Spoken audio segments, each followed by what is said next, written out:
Porque isto acontece comigo.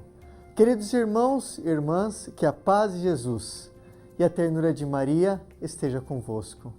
Nas areias do deserto, iremos meditar mais um texto bíblico que nos ensina a caminhar na felicidade do Senhor, esperando a sua libertação de todo o tipo de opressão. Sabemos que a opressão na nossa vida não vem só de Satanás. Satanás está por trás de toda a opressão. Ele usa os homens para oprimir também a nossa alma. Mas todo tipo de opressão, embora vinda de Satanás, acontece na nossa vida também por permissão de Deus. Deus permite a opressão para nos purificar, para nos dar vida nova e para nos deixar mais próximos dele. Para nos ensinar, para transformar nosso sofrimento num perfume de uma rosa, em uma rosa azul ou em uma rosa amarela. Eu quero meditar hoje convosco um homem que viveu anos na opressão, um homem chamado Gideão. Depois da morte de Josué, percebemos que há um ciclo no povo de Israel. Israel ficou aproximadamente 300 anos sem ter um rei que o governasse. E durante esse período se repetiu continuamente um ciclo em Israel. O ciclo iniciava com o povo obedecendo a Deus na fidelidade a partir de um determinado momento. E numa segunda etapa, o povo se afastava do Senhor, adorando a ídolos, distanciando seu coração do Altíssimo e caindo no pecado. Seus sacrifícios, então, não eram mais aceitos por Deus. E inicia-se aí o terceiro ciclo. Deus permite que outros povos oprimissem este povo para que ele acordasse e voltasse, então, para o Senhor, no sofrimento. Acontecia, então, uma quarta etapa, onde o povo se arrependia do seu pecado, da idolatria, de adorar outros deuses, de tirar do seu coração o Senhor, pedia perdão sobre o jugo da opressão e pedia que Deus os libertasse daquela pesada opressão. E Deus, numa quinta etapa, envia juízes para libertar o povo da opressão. E seguia então uma sexta etapa, onde este povo libertado da opressão por Deus, que usava de uma situação ou de uma pessoa, juntamente com toda a sua posteridade daquela geração, para servir em fidelidade ao Senhor e para dar àquele povo a felicidade. Acontece assim com Gideão. O povo estava oprimido pelos madianitas, que entravam nas terras de Israel, onde estava o povo de Israel, invadia as terras de Israel com camelos, que eram como tanques fortes de guerra naquela época. Roubavam todo o trigo, a semeadura, as provisões, o gado, a colheita, os bois, as ovelhas, e deixavam o povo de Israel sem nada, na miséria. O povo hebreu viveu 7 anos sob este jugo de opressão. O povo viveu assim porque seu coração estava afastado do Senhor. Ele estava adorando o Deus Baal, que é o Senhor guerreiro, o Senhor da fartura. Eles adoravam Baal de uma forma errônea. Acreditavam que Baal era um Deus verdadeiro. E Deus permitiu esta opressão sobre aquele povo durante esses 7 anos.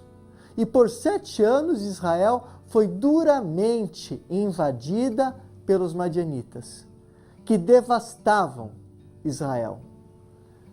Tantos os que serviam com fidelidade ao Senhor, quanto os que adoravam outros deuses, eram atacados para mostrar assim que o pecado de um afeta todos. Mas Deus, vendo o justo pagar pelo pecador, e vendo o justo clamando junto com o pecador arrependido, Deus age com misericórdia e começa a dar a libertação a este povo opresso. Olha para aquele povo e escolhe um homem corajoso, valente, chamado Gideão. Um homem fiel ao Senhor, para tirar aquele povo da escravidão e libertá-lo das mãos dos madianitas. Deus aparece então para Gideão, um homem que se sentia incapaz, fraco, e o encoraja.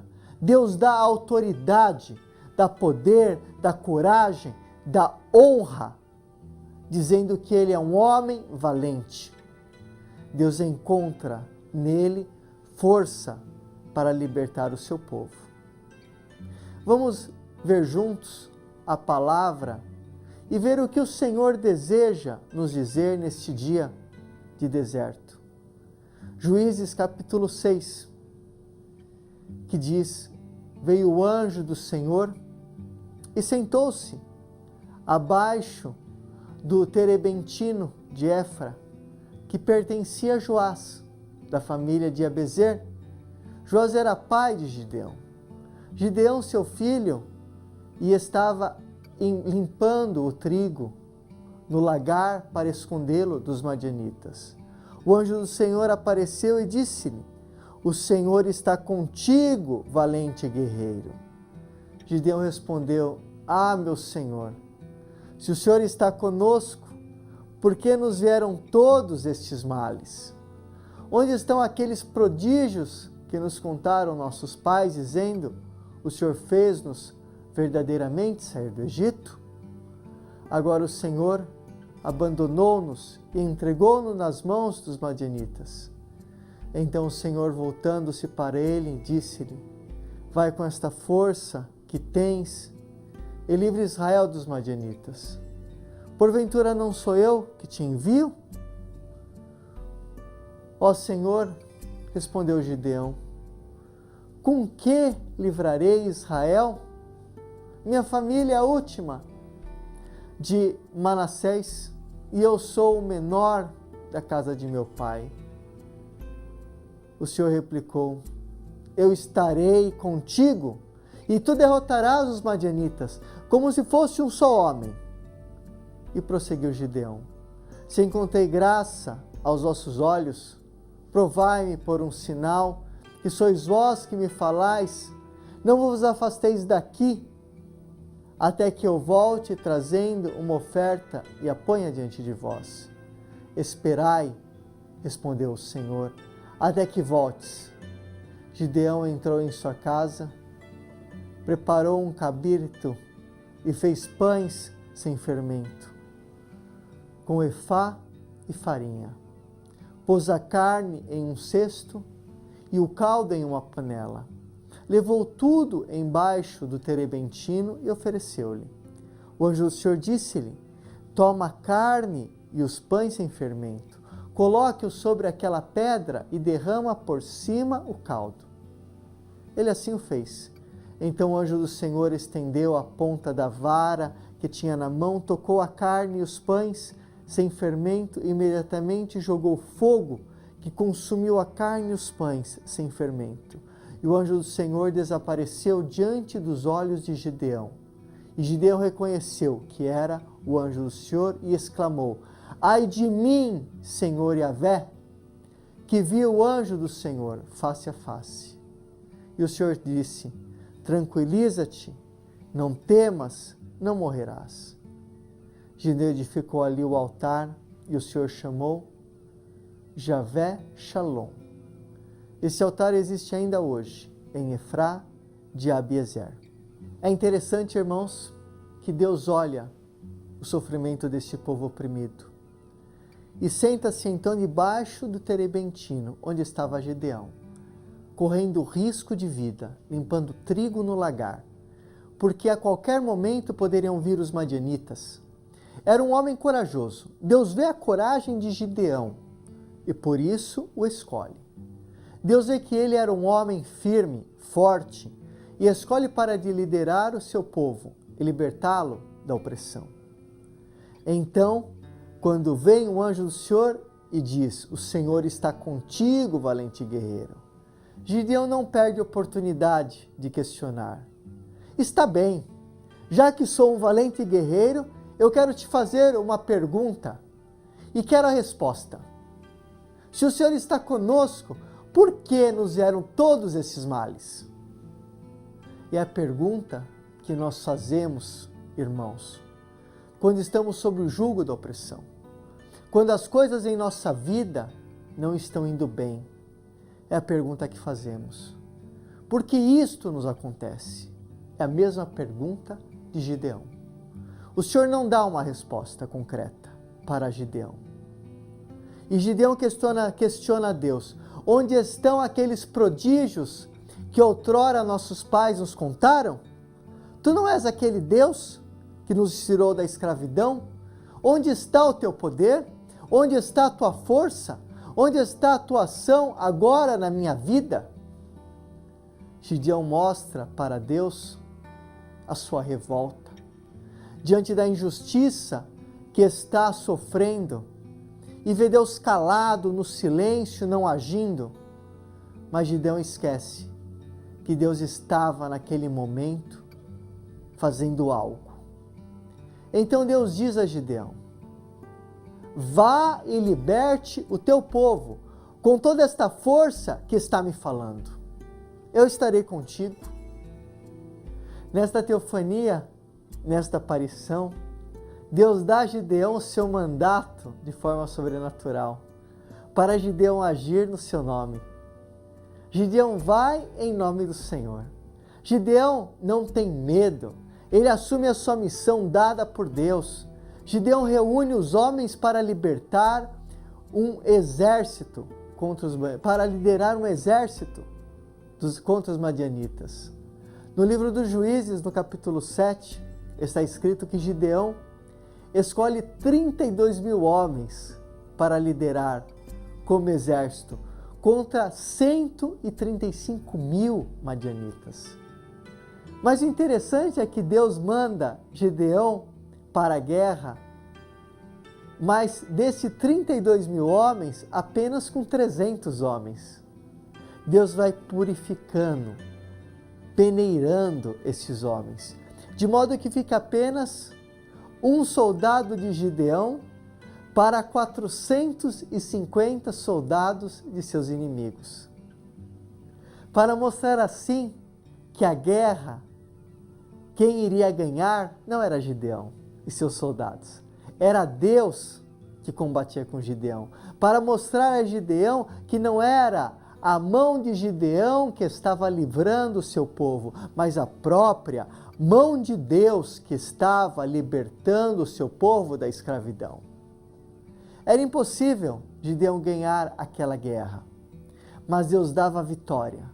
Gideão não usa nenhuma estratégia humana para ganhar a guerra, para sair da opressão.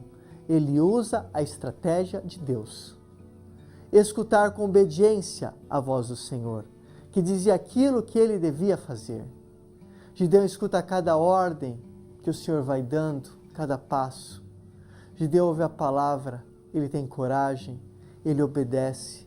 Ele não tem medo de obedecer à palavra de Deus. Permanece fiel à obediência da palavra do Senhor. Não tem medo de abrir mão da sua vontade para fazer a vontade de Deus. Durante a opressão, vários são os questionamentos que passam nas nossas cabeças. Questionamos o amor de Deus por nós, se Ele realmente nos olha e vê as nossas dificuldades, se Ele existe, até se Ele existe, se Ele tem mesmo todo o poder que lhe é imputado, se Ele quer nos ajudar, ou apenas se sua função é de nos analisar de longe, observando como nós nos comportamos nos momentos críticos e total desamparo, de falta de esperança, de horizontes na nossa caminhada. Mas a opressão é isso tudo. É a dúvida do amor, do poder de Deus na nossa vida. É o afastamento de Deus. Quando pedimos a Deus a sua graça em nossa vida e acreditamos nela, nos aproximamos dele. Porque tantos problemas em nossas vidas, nós perguntamos, porque a vida é nossa, não é de Deus. Nós somos pecadores e como os pecadores temos problemas. Precisamos aprender com eles, crescer, sentir o peso de nos afastar de Deus para poder suplicar com o seu amor e nos aproximar novamente dele. Envergonhados, humilhados, fracos, mas sempre amados, acolhidos, filhos. Sempre filhos de um Pai disposto a nos ensinar a caminhar. A vida nada mais é, irmãos, do que aprender a caminhar. E quando já sabemos dar os passos corretos, sozinhos, nós estamos prontos. Cumprimos nossa missão, seja ela qual for. Uma luta, uma dor, uma doença, um grande amor, ou tudo isso em uma vida só. O importante é saber que Deus está em cada passo. Que não ganhamos as lutas por nossos méritos e não perdemos por nossa vontade. Que o questionamento de Deus é crescimento e Deus entende como um ato de coragem, mas responde com um desafio, como uma luta dada a nós.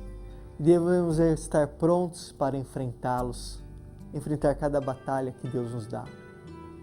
Que o final da promessa de Deus é uma graça, a resposta de nossas perguntas, e é uma só. Deus está aqui neste momento. Se as coisas não estão dando certo, faz parte do nosso ciclo. Clame por sua intercessão. Demonstre sua coragem para mudar. Caso contrário, ficaremos com os pés enterrados na areia, perguntando ao vento, por que eu? Por que isso acontece comigo? Assim, irmãos, o texto de hoje nos ensina que Deus ele não gosta daquelas pessoas que vivem no comodismo da opressão e da injustiça e não fazem nada para libertar os seus irmãos, não fazem nada para sair da opressão.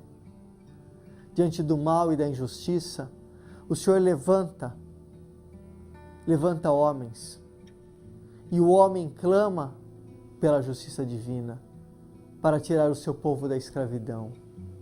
E ele tira não pela força do homem, mas pela sua própria força, porque Deus ama. Por isso Deus diz a Gideão, eu estarei contigo e tu derrotarás os madianitas. Porque se fosse um só homem, porque é o próprio Deus que derrota os inimigos. Mesmo que fosse um só homem, Deus derrotaria. Deus te diz, não tenhas medo, eu estou contigo, eu sou aquele que combate a teu favor. Nesse momento, irmãos, supliquemos a bênção do Senhor sobre nós, para que o Senhor, Ele venha em nosso auxílio e venha curar o nosso coração ferido. Pai nosso, que estais nos céus, santificado seja o vosso nome.